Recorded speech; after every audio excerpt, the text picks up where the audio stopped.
오늘 뉴스 정면 승부 3부에서는 우리 국민들의 건강과 직결된 문제들을 집중적으로 점검해봅니다.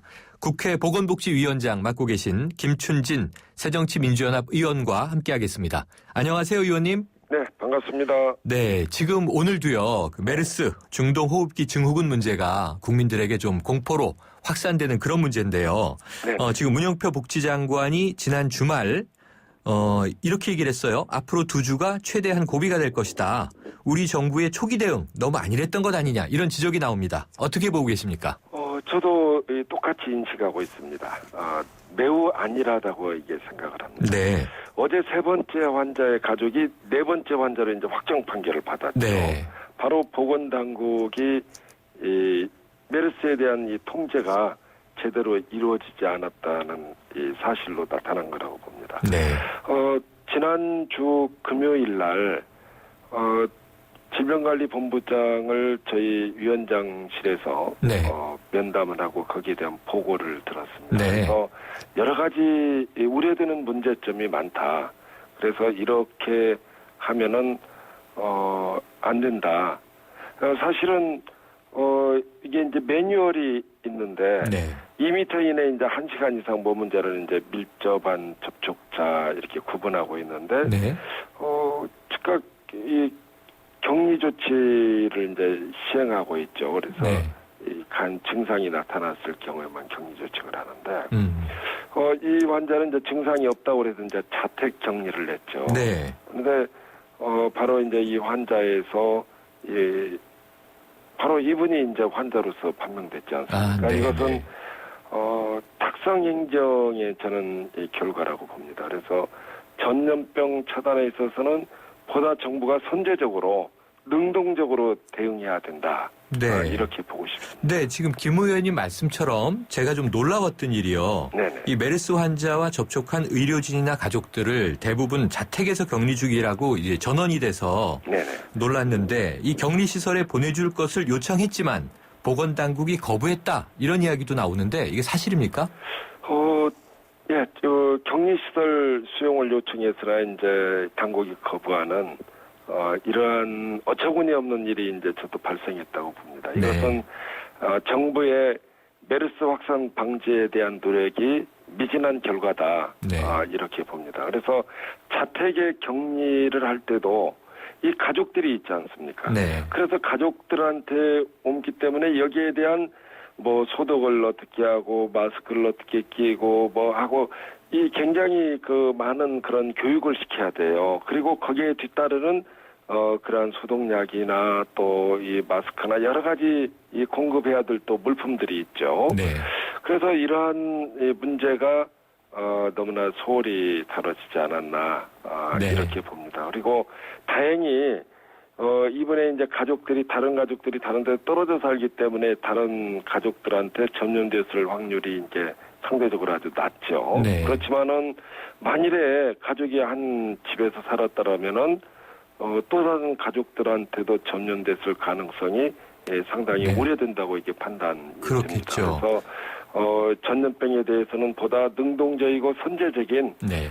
이러한 차단 정책이 필요하다. 이런 의미에서 매뉴얼을 재검토해야 된다고 봅니다. 네. 그래서 위원장님께서 이 신종 감염 질환에 대한 범정부 차원의 선제 대응을 촉구했다. 이런 이야기도 들었습니다. 네네. 지금 그 필요성을 말씀해 주셨는데요. 네, 이미 결과로 네. 나타났죠. 네. 근데 오늘 또 2명이 발열 증세를 보이면서 네네. 추가 감염 우려가 지금 나타났는데 이 또한 걱정스러운 일 아니겠습니까? 그렇죠. 지금 그 보고에 의하면은 그 당시에는 메르스 환자의 감염률은 0.7명에 불과하다. 즉, 한 명의 환자가 발생되면은 0.7명뿐이 발생이 안 된다는 거죠. 네.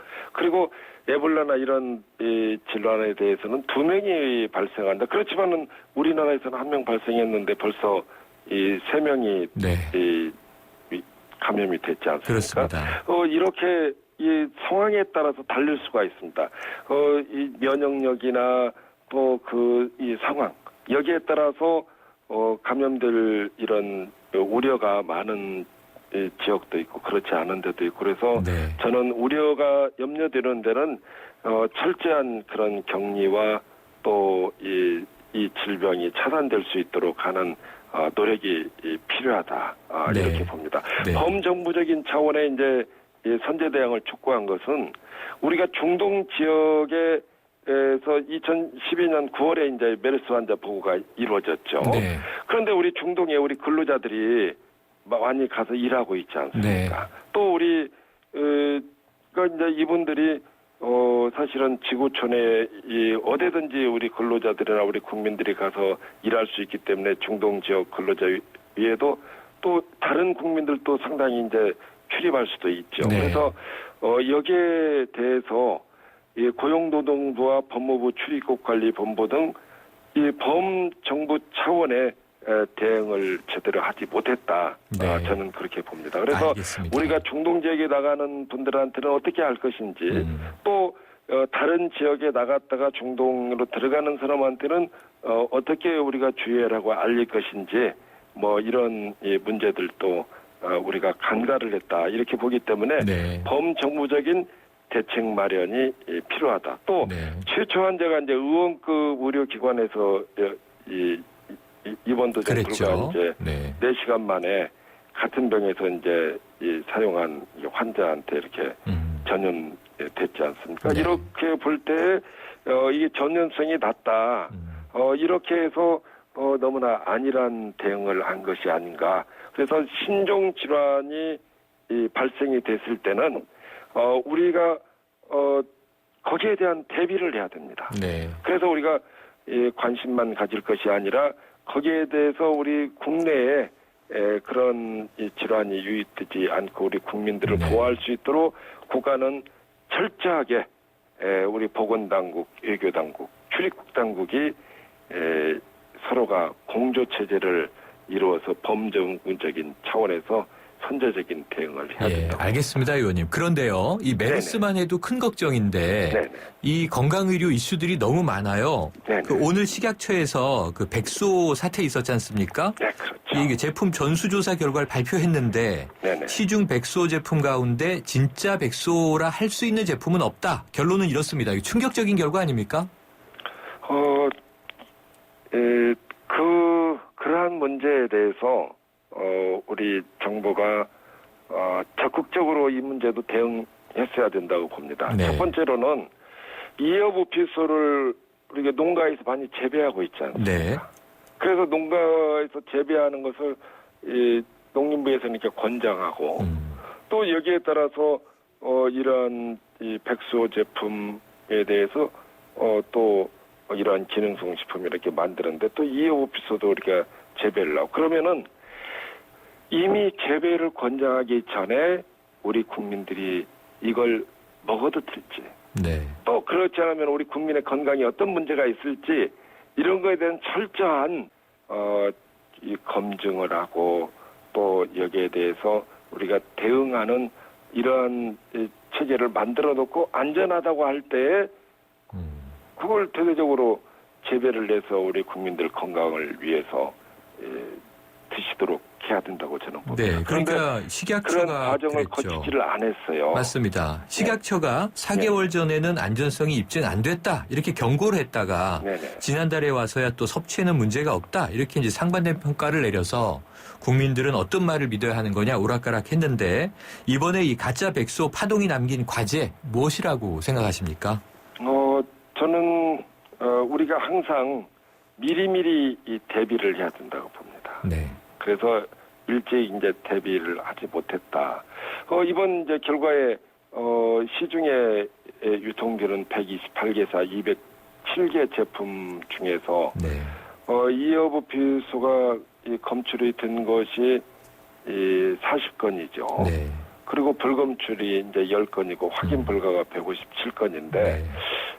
여기에 이제 검출된 데는 이 전부 다 이제 수거하게끔 만들고 판매 금지시키고 뭐 다 하지만 이게 확인 불가된 157개 제품. 네. 이 제품에 대해서는 이제 이 확인할 수 없는 것도 이제 열어갈 때 DNA가 파괴되고 뭐 이래서 확인이 안 되는 거거든요. 네. 그래서 이 제품에 대해서 이 회사에서 안전하다는 것을 입증을 하면은 계속 판매하게 해주지만 그런 입증이 되지 않았을 때는 이 자율 회수 조치를 이제 취한다고 이렇게 발표를 했죠. 네. 그래서 이 국민들이 보다 안심하고 우리가 이 식품을 섭취할 수 있고 또 기능성 식품이나 우리 국민들이 많이 찾지 않습니까? 건강을 위해서 웰빙 시대. 그래서 여기에 대해서 국민들은 이걸 제대로 안전한지 않은지 제대로 알 수가 없어요. 네. 이건 국가가 해줘야 되지 않겠습니까? 그래서 그렇죠. 식약처에서는 환골탈태하는 뭐 이런 심정으로 다시는 이러한 일이 발생되지 않도록 해야 되겠다. 그렇게 생각하고 있습니다. 네. 그런데 그에 이어서 또요. 지금 이제 지난 연휴에도 일본에 지진이 있었습니다만 네네. 2011년 3월 동일본 대지진으로 이제 후쿠시마 원전 사고가 일어나지 않았습니까? 네, 그렇습니다. 예, 그래서 지금 여러 해 동안 우리나라 국민들이 일본산 그 해산물들, 수산물들에 대한 우려들이 굉장히 큰데요. 네네. 이 최근에 학교 급식에 일본산 수산물이 쓰였다. 이런 이제 보도가 있었는데 어떻게 이런 일이 가능했을까요? 학교 급식에 이제 그 쓰여지는 것은 저는 가능했다고 봅니다. 네. 우리 초중고 급식의 일본 수산물이 이제 그 4,000kg이 넘어요. 네. 쓴 수산물이 가다랑어나 꽁치, 명태, 연어살 순이거든요. 그래서 우리가 수입 금지 조치를 이 사계 현에 대해서 처음에 실시를 했죠. 바로 일본 사고가 생기면서. 그리고 그 다음에 이제 8개 현으로 이제 확대했지만은, 네.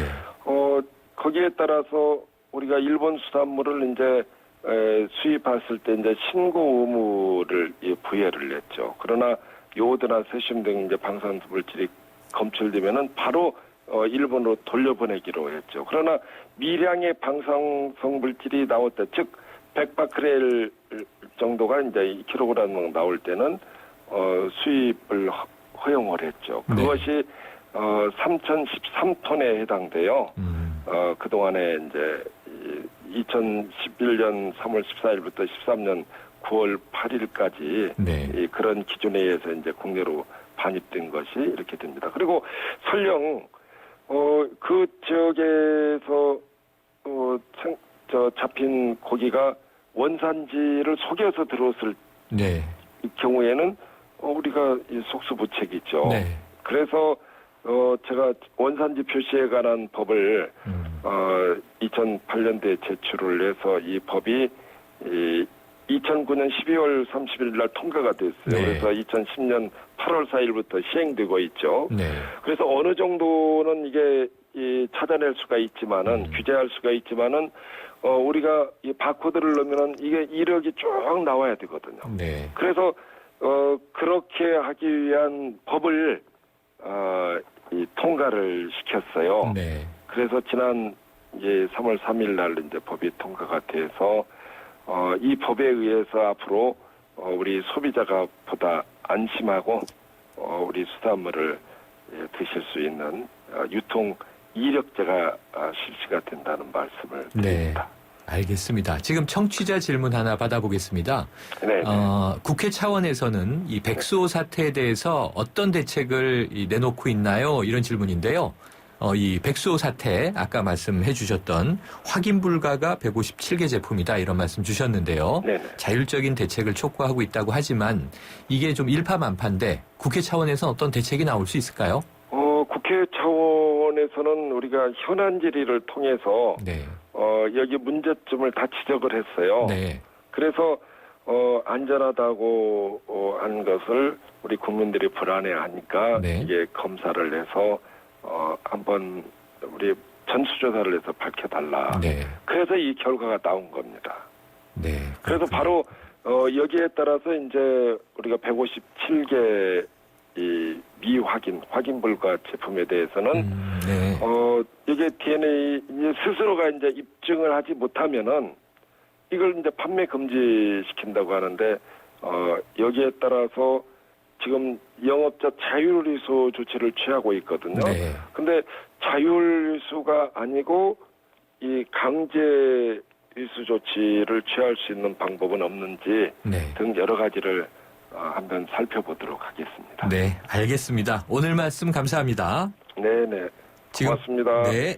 지금까지 국회 보건복지위원장 맡고 계신 김춘진 새정치민주연합 의원과 함께했습니다.